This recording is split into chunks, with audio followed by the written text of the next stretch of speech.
আমি ওকে দাদা বলি, আমাকে বোন বলে, খুব সম্মান করে। জগতের মধ্যেখানে এসে আমাদের সঙ্গে খুব ভালোবাসা, চরম মিল, বুঝতে পারছেন। কিন্তু কবি গান হচ্ছে বাবার নাম ভুলো না গান, নাকি? যেই দেখবেন একবার বিষয় পেয়ে যাবে, আর কেউ কাউকে ছাড়বে না। ভাই ছাড়বে, কিন্তু ভাই বাবা ছাড়া যাবে না। ভাই বাবা ছাড়া যাবে না। মেনে যত সুধী ভাই বাবা ছাড়া যাবে না। আমাদের মধ্যেখানে দেখাশোনা হলো মদের দুজনে দুজনে, দেখাশোনা হলো মোদের দুইজনে দুইজনে, দেখাশোনা হলো মোদের দুইজনে দুইজনে, দেখাশোনা হলো মোদের দুইজনে। দেখাশোনা করে গেছে, দেখাশোনা করে গেছে ওই না বটের মাঝখানে। দেখাশোনা হলো মোদের দুইজনে দুইজনে, দেখাশোনা হলো মোদের দুইজনে। আর আমি অম্বিকা নাই, জানেন মহাশয়, আমার কমিটি ভাইয়েরা দাদারা সবাই দুর্গা সাজিয়ে দেয়। দুর্গা আমার বাবার 36-এর কোনো কানেকশন নাই। আউশ ধানের চাষ, বুঝতে পারছেন? আউশ ধান আগে হইতো তো আপনাদের এলাকায়, আউশ ধানের চাষ। কারণ আমার বাবা মনে করুন 60টা কন্যা ছিল, দক্ষ রাজার 60টা কন্যা। 60টার মধ্যেখানে চন্দ্র 27টা নিয়ে নিয়েছে একাই, নাকি বাবা? উনি বলেছেন চন্দ্র 27টা নিচে নিয়েছেও তাই। আগেকার দিনে বিয়ে করলে শালি ফিরে হইতো, নাকি গো? আর এখনকার দিনে বিয়ে করলে শালি ফিরে তো দূরের কথা, তখন বাছুর ফিরে নিতে হবে, নাকি বলছেন? এখনকার ছেলেদের আর বিয়ে হবে না, এরা আয় বড় মেয়ে পাবে না, ওই একটা করে ছোট ছোট মানে বাচ্চা ফিরে নিতে হবে, বুঝতে পারছেন? তাছাড়া কিন্তু বিয়ে হওয়ার উপায় নাই। আমাদের গ্রামে ওই মধু ঠাকুরের বেটা 4 দিন আগে বিয়ে হইলো, এটা 8 বছরের ছেলে ফিরে নিয়ে এসেছে, বুঝতে পারছেন? তা আমি বলে, ঠাকুর মশাই আপনি তো লোককে বিধান দিয়ে বেড়ালেন, তাহলে আপনার কি হইলো? বলছে এছাড়া আমার উপায় নাই, আমার বেকার জজ মানে চলে যাবে, নাহলে ভালো, নাকি বলছেন? তাহলে সেই কথা তো বললে হবে না। তাহলে দক্ষ রাজার 60টা কন্যা, চন্দ্র 27টা নেয়, একাদশ রুদ্র 11টা নিয়ে নিল ভাই, কশ্যপে মুনি আমার 13টা নিল, ধর্ম 8টা নিয়ে গেছে ভালো। আর একজন ছিল বাবা, সবার আছে জানা, সত্যি করে দিয়ে যায় আপনাদের ঠিকানা। যেমন কানা বেগুন তেমনি ডোগলা খরিদ্দার, নাকি কাকা? কানা বেগুন মানে কি? আমি একটা মেয়ে ছেলে, তেয়ে চোখ, আমার 3টে চোখ, ওরও 3টে চোখ। কানা বেগুন কখন দাম হয় জানেন তো? বাজারে এখন তো বেগুনের 100 টাকা কিলো, 80 টাকা, 60 টাকা। আর কানা বেগুন কখন দাম হয় বলুন দেখিনি? কানা বেগুন যখন বাজারে শেষ, কিন্তু তখন নয়, সুন্দরভাবে তাকে কেটে ভালো করে বনিয়ে বেসমে ডুবিয়ে তেলে ছেড়ে যখন বেগনি করবেন, তখন একটার দামই 5 টাকা, নাকি বলছেন? আবার অনেক সময় মেলাতে 10 টাকা দাম হয়। তাহলে সেই রকম আমি আজকে আপনাদের কাছে দাঁড়িয়েছি। তাহলে আমি কিন্তু আর অম্বিকা নই। এই দুর্গার একটা নাম আছে অম্বিকা, কিন্তু ব্যক্তিগত আর অম্বিকা থাকবো না। আমি দুর্গা হয়ে দাঁড়াইলাম, দুর্গা হয়ে দাঁড়াইলাম, দুর্গতি নাশিনী, দুর্গাকে বলো অঞ্জনা গো শুনি। দুর্গা নামক অসুরকে একদিন আমি বধ করিলাম ভাই, সেই দিন থেকে দুর্গা নাম আমি পেয়ে যাই। অসুরদেরকে বিনাশ করেছিলাম। আমার নাম হচ্ছে দশপ্রহরণ ধারিণী। 10টা দিকে আমি ধারণ করেছিলাম, 10টা হাতে 10টা অস্ত্র নিয়েছিলাম, নেই নাই? আমি অসুরদেরকে বিনাশ করেছি। আমার নাম হচ্ছে দুর্গা, দুর্গতি নাশিনী। কিন্তু আজকে দেখাশোনাটা কোথায় করেছেন উনি? না, অক্ষয় বটমূলের মধ্যেখানে একটা সুন্দরভাবে গল্প দিয়েছে, দেখেছেন না? টোটকা, লোকের লোক যায় মাছ ধরতে, আমাদের লোক যায় না, বলছে না? লোকের বউ ভাত বেজে দেয়, আমার বউ দেয় না। স্বামী যদি ভালো হয় তবেই তো ভাত দিতে মন হয়, আর যদি ভালো না হয়, মাঝে মাঝে যদি ওই কুজনি পাড়ায় গিয়ে বসে থাকে, বাদ দিয়ে পারা যায়, তাহলে কি করতে হবে? একে ভাত দিতে হবে, না ফাটা পায়ে তেল দিতে হবে, এর মাঝে মাঝে গরম তেল করে তেল মেরে ছেড়ে দিতে হবে, নাকি? তবে আমার বুদ্ধিতে যেন তোমরা আবার করতে যাইও না, আমাদের ঘরে ঘরে ঝগড়া, এ ঝগড়া কিছুক্ষণ পরে কেটে যাবে। তাহলে আমাদেরও দেখাশোনা কোথায় ওরে হলো, আহা মরি মরি রে, আমাদের দেখাশোনা কোথায় ওরে হলো। আমার অক্ষয় বট মূলে ভোলা বসে আছে ভালো, ও বসে আছে ভালো, আমার ঘরে 16 জন মেম্বার হয়, এই দেহ জমিটা 16 জন প্যাসেঞ্জার যে পায়, এটা একটা বটবৃক্ষ সমান নাকি বাবা? এই দেহ জমি এটা বটবৃক্ষ। আমাদের 16 জন প্যাসেঞ্জার আছে, 10টা ইন্দ্রিয়, 5টা কর্ম ইন্দ্রিয়, 5টা জ্ঞান ইন্দ্রিয়, আর স্বরূপ আসতে কাম ক্রোধ লোভ মদ মোহ মাশ্চর্য। সবার মুখে লাগাম দেওয়া যায়, কিন্তু কামের মুখে লাগাম দেওয়া যাবে না। এই কামের মুখে লাগাম দেওয়া যাবে না, আমি জানাই কথা শোনো জানো, এই কামের মুখে লাগাম দেওয়া যাবে না। ভাই বটমূলে বসে আছে জানি, 16 জন বাড়িতে আমার দেখো মেম্বার ওরে শুনি। শোনো, আমি হলাম দুর্গা, আমার দুটো সখী আছে জয়া বিজয়া, নাকি বলছে? কটা হলো? 3টে। মানে ও ভোলানাথ আর আমি দুজনা, তাহলে আমার জয়া বিজয়া 4টে। ও হচ্ছে ভোলা, আমি হচ্ছে ভুলি। মাঝে মাঝে মানে সেলাই করি দিয়ে ওর ফুটো ঝুলি, বুঝতে পারছেন? ঝুলি মানে কি আঁচলা ঝোলা, বৈষ্ণবদের আঁচলা ঝোলা নাকি বাবা? কোনা ঝোলা, ওই ফুটোটাকে আমি মনে করুন মাঝে মাঝে সেলাই করে দিই। কিন্তু যতবার সেলাই করি ততবার কিন্তু আমি ফুটো বন্ধ করতে পারি না। আমার বাড়িতে একটা মদ না ইঁদুর আছে ছোট পাড়া, বুঝতে পারছেন? ওই গণেশের বাহন, ওই মদ না ইঁদুরে টুকটুক করে আমার ঝোলাখানা কেটে দেয় রে, ঝোলাখানা কেটে দেয় রে, ঝোলাখানা কেটে দেয় রে। ঝোলাখানা কেটে দেয় রে, আমি জানাই কথা আজ আপনাদের নিকটে, ঝোলাখানা কেটে দেয় রে। তাহলে আমি হলাম, উনি হচ্ছেন ভোলানাথ, আমি ভুলি। মাঝে মাঝে সেলাই করে দিই ওনার ঝুলি। জয়া বিজয়া 4 জনা, নন্দী ভৃঙ্গি 6টা, নাকি গো? আমার 4টে, 2টো ছেলে 2টো মেয়ে, কার্তিক গণেশ লক্ষ্মী সরস্বতী, তাই না? তাহলে হিসাব করে দেখুন কটা হচ্ছে। এইবার সরস্বতী একটা হাঁস পুষেছে, গণেশ একটা ইঁদুর পুষেছে, কার্তিক একটা ময়ূর পুষেছে, আর লক্ষ্মী একটা পেঁচা পুষেছে, যা দিনের বেলায় কাকের ভয়ে কিন্তু বেরোয় না। এই পেঁচা কিন্তু রাতের বেলায় চড়ে হেবে, রাতের বেলায় চড়ে বেড়ায়, রাতের বেলায় চড়ে হেবে।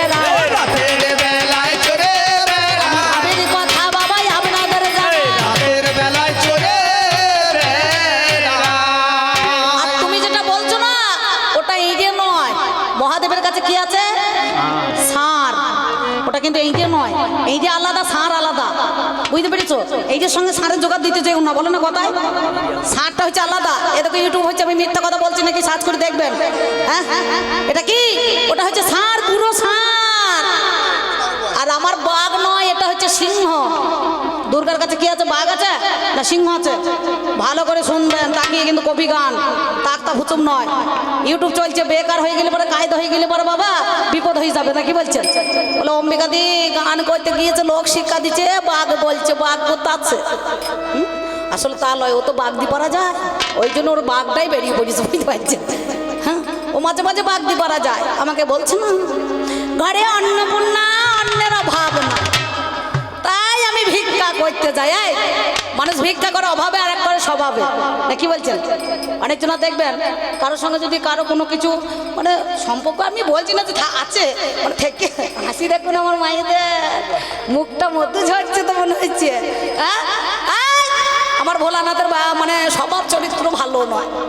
ওর যদি স্বভাব চরিত্র ভালো হইতো তো ঝোলার ফাঁকে একটা মেয়ে ভরে রেখে দিয়েছে, মাথার মধ্যে এখানে একটা মেয়ে ভরে রেখে দিয়েছে, বুকে একটা রেখে দিয়েছে, পিঠে একটা ভরে রেখে দিয়েছে। আমি ভালো বলে তাই ওর ভাত খায়, বুঝতে পারছেন? আমি মেয়ে ভালো বলে তাই ওর ভাত খায়। আমাকে বলছে ভিক্ষা করে আনলে পারে 5টা বাড়িতে গেলে পারে 3 মুষ্টি চাল, 7টা বাড়িতে গেলে পারে 3 মুষ্টি চাল, 9টা বাড়িতে গেলে পারে 3 মুষ্টি চাল। ঝোলাখানা যে রেখে দেয় ইঁদুরে কেটে দেয় আর আমাকে বলছে ও গণেশের মা সেলাই করে দে না ছোলার ফুটোটা। বলি ও গণেশের মা সেলাই করে দে না ঝোলার ফুটোটা। বলি ও গণেশের মা সেলাই করে দে না ঝোলার ফুটোটা। আমি যত সেলাই করি দাদা, আমি যত সেলাই করি দাদা, ফুটো মারতে পারি না। বলি ও গণেশের মা সেলাই করে দে না ঝোলার ফুটোটা। বলি ও গণেশের মা সেলাই করে দে না ঝোলার ফুটোটা। এমন সময় আমার কাছে সেজনা দাঁড়ালো, 4 দিন আমার বাড়ি ছাড়া মহাদেব যে হইল। খুব তত্ত্ব কথা নাকি বাবা? জীব টলে কিন্তু শিব অটল। জীবের যেদিন যেতে মানা শিবে করে আনাগোনা। জীবে গেলে রোগ, শিবে গেলে ভোগ। জীবে যদি জেনে শুনে করে ভোগ, যায় তার ভব রোগ নাকি? বাউল বালাই দেখো আমার ভাই কত সুন্দর বাউল গান করে এই এলাকাতে, এই যেমন মাইক মান দাদাই করে মাঝে মাঝে গান নাকি, মাঝে মাঝে নয় প্রায় গান করছে। একটা গান আছে দেখবেন তত্ত্ব বাউল, মাঝে মাঝে গান দেয়। কি গান দেয় গো? নাগর কোথায় রইলা হে, জল লেগেছে মোর বাকুড়িতে। নাগর কোথায় রইলা হে, জল লেগেছে মোর বাকুড়িতে। নাগর কোথায় রইলা হে, জল লেগেছে মোর বাকুড়িতে। ওরে জল লেগেছে বাঁধ ভেঙেছে, ওই দেখো জল লেগেছে বাঁধ ভেঙেছে 3 দিনের কারণেতে। ওই নাগর কোথায় রইলা হে, জল লেগেছে মোর বাকুড়িতে। নাগর কোথায় রইলা হে, জল লেগেছে মোর বাকুড়িতে। তাই তো আমার মহাদেব 7 দিন বাড়ি ছাড়া হইলো। আমার লক্ষ্মী বলে, গণেশ বলে, কার্তিক বলে ভালো। ওগো আমার মা জননী তোমারে জানাই, আমার পিতা কোথা গেল একটু খোঁজ করা চাই। এসে দেখছি ও বাবারে অক্ষয় বট মূলে জানি, বসে বসে পঞ্চানন ববম ববম করে ওরে শুনি। ঘরে বাইরে এক মন তবে হয় কৃষ্ণ দর্শন। তাহলে ঘরে আমাকে রেখে তুমি একার দ্বারাই কৃষ্ণ ভজনা, একার দ্বারাই কৃষ্ণ ভজনা। তুমি কখনো দেখো আর করতে পারো। একার দ্বারা কৃষ্ণ ভজনা। যদি তোমার কথাতে যাই, তুমি বলছো কৃষ্ণ নাম করা হয় বনে মনে কোনে। কোনে মানে ঘরের কোনে নাকি? মনে আর বনে। তাহলে বনে বাদ দিয়ে এই অক্ষয় বটমূলে বসে কি করছো? শ্মশানের নিচেতে সব দেহ নিয়ে তুমি বটমূলে কিসের জন্যে এখানে এসেছো? তাই আমি তোমাকে বাড়ি ছাড়া বলে আমি খোঁজ করতে এসেছি। আমি খুঁজতে এসে বড় ভুল করিয়েছি, বুঝতে পারছেন? যেই খুঁজতে এসেছি আমাকে তখন মহাদেব জিজ্ঞাসা করিল, বলো বলো আজকে দুর্গা তুমি ভালো? নাম তোমার অভয়া, জীবকে অভয় দান করো তুমি। অভয়, জীবকে অভয় দান করো না অভয়। আমি আছি, ভয় নয়, ভয় নয়, ভয় নয়। দেখবেন মায়ের 4টে হাত, ধর্ম, অর্থ, কাম, মোক্ষ। এক হাতে মায়ের বর্ণমালা, এক হাতে মায়ের পদ্মা, এক হাতে জ্ঞানের খড়গ, আর এক হাতে মা জীবকে অভয় দান করছে। ওরে জীব আমি আছি, ভয় নাই, ভয় নাই। তাই উনি জিজ্ঞাসা করছেন আমার মহাদেব, বলো মহাদেব আমাকে জিজ্ঞাসা করছে, দুর্গা তুমি বলতে পারো তোমার নাম অভয়া, কিন্তু অভয়া লোককে অভয় দান করছো, তথাপিও গণেশের মাতা কেন সেদিন উড়ে গেল? কেন সেদিন উড়ে গেল? আমার কাছে খুলে বল। কেন সেদিন উড়ে গেল? আরে পাগল, উদর বোঝা বুদর ঘরে চাপাইলে হবে নাকি? একটা সিরিয়ালে দেখবেন দ্বারের দাড়ি রেখেছিল, গণেশের নাম কি? বিনায়ক। কি শিব যখন শ্মশানে মশানে বসে আছে, এ গুহায় যখন তপস্যা করলো, ওকে দ্বারের দাড়ি রেখে দিয়েছে। সঙ্গে সঙ্গে মহাদেব বুঝতে পারে নাই, একবারে বিনায়কের সঙ্গে যুদ্ধ লেগে গেল। সাথে সাথে সেদিন ত্রিশূলের দ্বারায় ধর থেকে মস্তক ছিন্ন করে দিয়েছে। সেটা আজ পর্যন্ত ভুবনেশ্বরে ওই পাতালের মধ্যেখানে সেটা আছে, বুঝতে পারছেন? গণেশের অরিজিনাল মাথা, গুহার ভিতরে সেই গণেশের মাথাটা আজও পর্যন্ত রয়ে গিয়েছে। আর সঙ্গে সঙ্গে সেদিন প্রলয় কাণ্ড যখন ঘটালো, সাথে সাথে এসে বলছে সব দেবতারা এসে, মা তুমি যদি একবার জাগো তাহলে বিশ্ব ব্রহ্মাণ্ড ধ্বংস হয়ে যাবে। তা বললো যাও, আজ থেকে এই মস্তক এনে দিতে হবে, আমার ছেলেকে জীবিত করতে হবে। তখন সঙ্গে সঙ্গে বলল দেবাদিদেব মহাদেব বলছে যাও, প্রথমেতে যার যেদিকে পশু শুয়ে থাকবে, যখন যেখানে যাকে প্রথম দেখবে তার মস্তক নিয়ে এসে তুমি এই বিনায়কের ধরে লাগাবে। তাই দেবরাজ ইন্দ্রের ঐরাবত ছিল হাতি নাকি, উত্তর মাথা করে, ওই জন্য মানুষ দেখুন উত্তর মাথা করে শোয় না, শোয় হ্যাঁ, সঙ্গে সঙ্গে ওই উত্তর মাথার হাতিটাকে নিয়ে এসে তার দেহের মধ্যেখানে লাগিয়ে দিল। দেবতারা বলল আজ থেকে বরদান করলাম, সব দেবতার আগে তোমার ছেলের পূজা বাবা আগে হবে। ওই জন্য দেখবেন গণেশের পূজা বছরে প্রথমেই হয় না, বৈশাখ মাসে। সব বিধি নিয়ম করে দেখবেন পাল্টিয়েছে, কিন্তু এটা পাল্টাতে পারে না। আর সেদিন কি করলো, আর একটা এর মধ্যে তথ্য আছে, গণেশের মাতা শনির দৃষ্টিতে উড়ে গিয়েছে, এটা আমার দোষ নাই। গণেশকে যখন জন্মালো, অন্নপ্রাশন হয় দেখবেন মামা মুখ দেখে না, তো এ তখন বলছে এক কাজ করো, মামা তো ভাগ্নের মুখ দেখতে হবে। দুর্গা বলছে গোটা দেহটা বডিটা তার ঢাকা দিয়ে দাও, আর না ঢাকা দিলে পরে শনি যদি আসে, শনির দৃষ্টি যদি পড়ে যায় তাহলে কিন্তু উড়ে যাবে। সেদিন শনির বউ ঋতুমতি হয়েছিল, এই ঋতুকে রক্ষা করা প্রতিটা পুরুষের কর্তব্য। বলে তুমি ঋতুকে রক্ষা করো, বলো না আমি যুদ্ধে যাব। বলে আমি তোমাকে অভিশাপ দিলাম, তুমি যার দিকে তাকাবে সেই দৃষ্টি দিয়ে তারই মস্তক উড়ে যাবে, বুঝতে পারছেন? তাহলে সেই মনোবাঞ্ছা পূর্ণ না করে প্রথমেই তুমি দেখতে এলে, আর এটা কিন্তু শনির দৃষ্টিতে গণেশের মাথায় উড়ে গেল, গণেশের মাথায় উড়ে গেল, গণেশের মাথায় উড়ে গেল, গণেশের মাথায় উড়ে গেল, গানের কথা শুনি গণেশের মাথায় উড়ে গেল। তাহলে মহাদেব, আমি যদি অভয় হলাম, আমি যদি না আটকাতে পারলাম, তুমি পারলে না কেন? তুমি তো দেবাদিদেব মহাদেব, সবার আদিদেব, তুমি সব দেবতার ঊর্ধ্বে, তাহলে সেদিন কেন তুমি রক্ষা করতে পারলে না? কথায় কি বলছে, কারণ মায়ের যতটা অধিকার আছে পিতারও ততটা অধিকার আছে, কি বলছে সন্তানের প্রতি, কি তাই না? তাহলে তুমি সেদিন কেন রক্ষা করতে পারলে না? উদর বোঝা বুদুর ঘাড়ে দিলে হবে? হ্যাঁ, আমার বোঝাটা তুমি আমাকে না চাপিয়ে দিয়েছো, আজকে তোমার বোঝা নিয়ে এসে আমাকে চাপাইছো, তাহলে এটা কিন্তু আমার দোষ নয়, আমার দোষ আছে। হ্যাঁ, তাহলে একজনের দোষ করছে আর একজনের মার খেয়েছে নাকি, সেটা করলে তো চলবে না। এবার আর একটা কথা বাবা, আর একটা কথা বাবা, আমার কাছে যাইব, আমি ভাবের ঘরে ভাব লাগাইয়ে তোমায় বলে যাইব,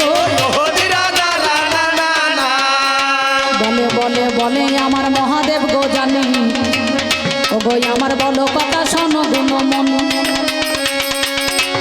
তোমার পূজা যে বা করেছে এই পৃথিবীতে, হাই কে বা বলো সুখী আছে বলো তো আমায়, কে বলেছে আমার পূজা করে কে অসুখী আছে বলতে পারো? আমার পূজাটা এখন থেকে নয়, আমার পূজা কতদিন হচ্ছে কাকা? সত্য যুগ থেকে, নাকি বলছেন? প্রথমে কে করেছিল? সত্য যুগে সুরদ রাজা করেছিল মায়ের পূজা, লক্ষ হাজার দিয়ে বলিদান, পাতালেতে এনেছিল ভদ্রা কালীকে আমার মাথায় করে জানি হনুমান, মানে না কি গো? অহিরাবণ মহিরাবণকে বধ করেছে, করে নাই? এই মায়ের পূজা করি, কিন্তু অহিরাবণ মহিরাবণকে বধ করেছে পাতালেতে, সেদিন আমার ভদ্রা কালীকে জানি মাথায় করে এনেছিল হনুমান গো শুনি, তারপরে কাত্তয়নী মতো করে যত গোপী গণে যমুনা পুলিনের মধ্যেখানে তারাই অমনি পূজা করে জনে জনে, যমুনার মধ্যেখানে কাত্তয়নী রূপেই সেদিন পূজা করেছিল, করে নাই? কলিযুগে গৌড়ের রাজা আমার পূজা করিয়া দিল, নাম যার কৃষ্ণেন্দু আগম্বরীশ জানেন সুধী দল, সেদিন আমার মায়ের পূজা করিয়াছিল, হাই জগতে মায়ের পূজা প্রচালিত হয়, চিন্তা করিয়া দেখো তুমি তোমার কাছে গাই, ওগোই আমার মহাদেবে শোনোই আমার ঠাঁই, বাংলাদেশে ঢাকা শহরে সেদিন নাম যার কংস নারায়ণ হইল, সেদিন মায়ের পূজাই আমার করিয়েছিল ভালো, আর একটা ভক্তই আমার পূজা করে যায়, নাম রামপ্রসাদ আপনাদের জানা। এই মায়ের পূজা করে রামপ্রসাদ সেজন বাবা সুখী হলো। সেজন বাবা সুখী হলো।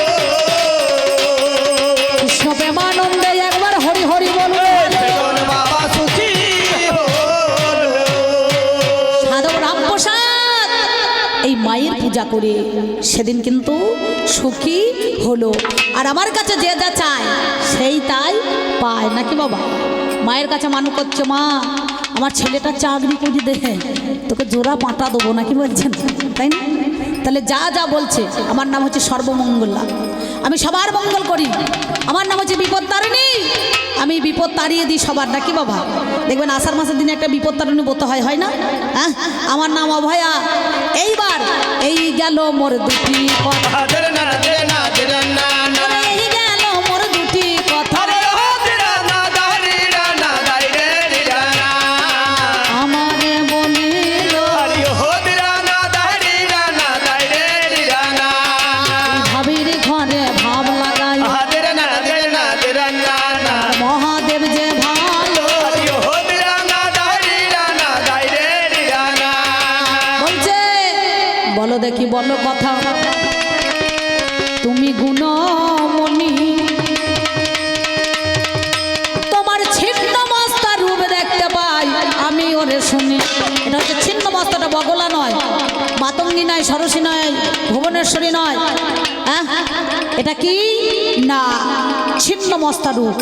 এই ছিন্ন মস্তা রূপদেরকে মায়ের রূপটা তিনটে ধারা, ইরা, পিঙ্গলা, সুষুম্না। নিজের রক্ত নিজে মা পান করছেন। দুই দিকে ডাকিনী যোগিনী রয়েছে।